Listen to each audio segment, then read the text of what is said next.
All right, picture this. You're hangry. You grab a bag of chips or a sugary drink. 5 minutes later, you feel better, but then, bam, you're crashing harder than a toddler after a sugar high. Sound familiar? What if I told you there's a hidden reason why what you eat directly impacts how you feel? And no, it's not just about calories, it's about your brain. Intrigued? Well, let's become more aware together.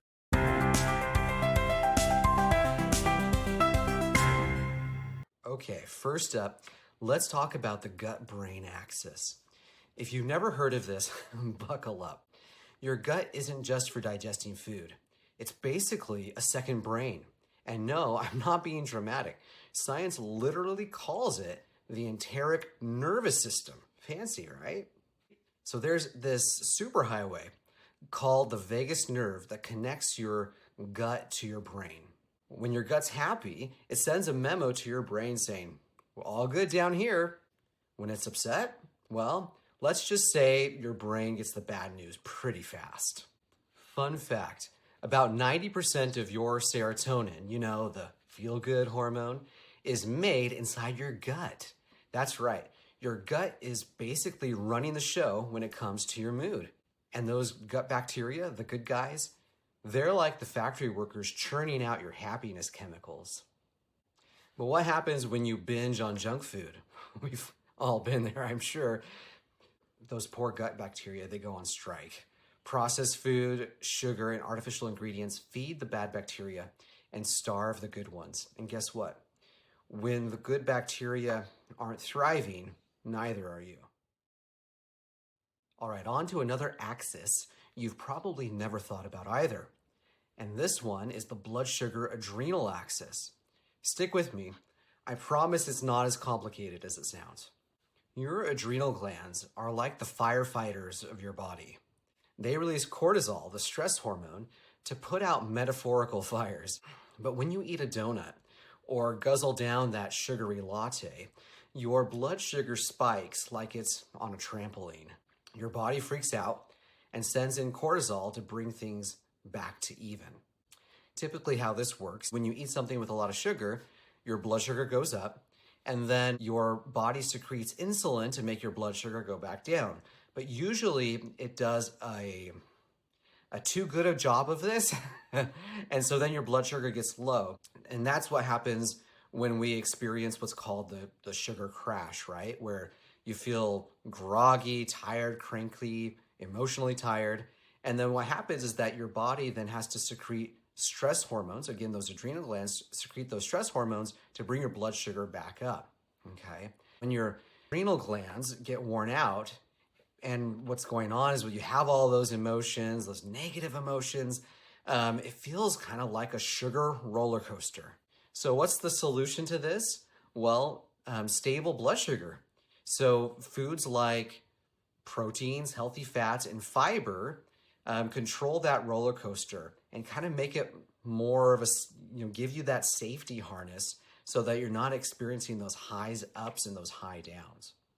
And they keep you more grounded, both physically, but also emotionally, because what's going on is that we're not secreting those stress hormones on the daily, on the constant, in order to try and get our blood sugar to go back up.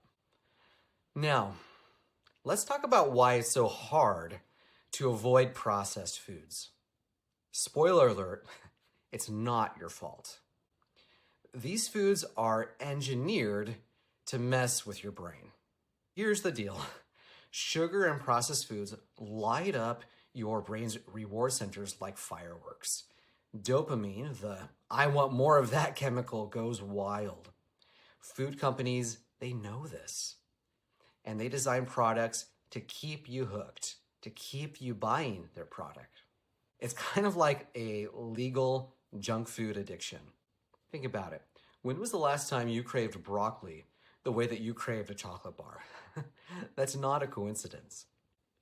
So, how did we get here?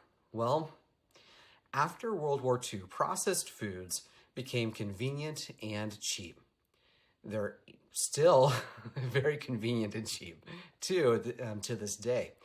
They're easy to market, they're easy to store, and easy to sell.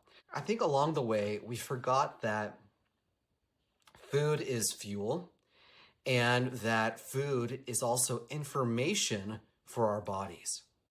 Inflammatory foods like refined carbohydrates, trans fats, and artificial ingredients literally cause brain inflammation. And what does an inflamed brain feel like? Well, it's anxiety, it's depression, it's brain fog. It's all connected. But here's the good news. You can flip the script.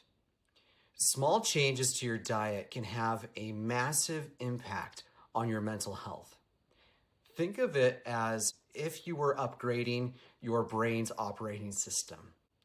Try swapping sugary cereals for oats with fresh fruit. Trade soda for sparkling water or maybe some herbal tea.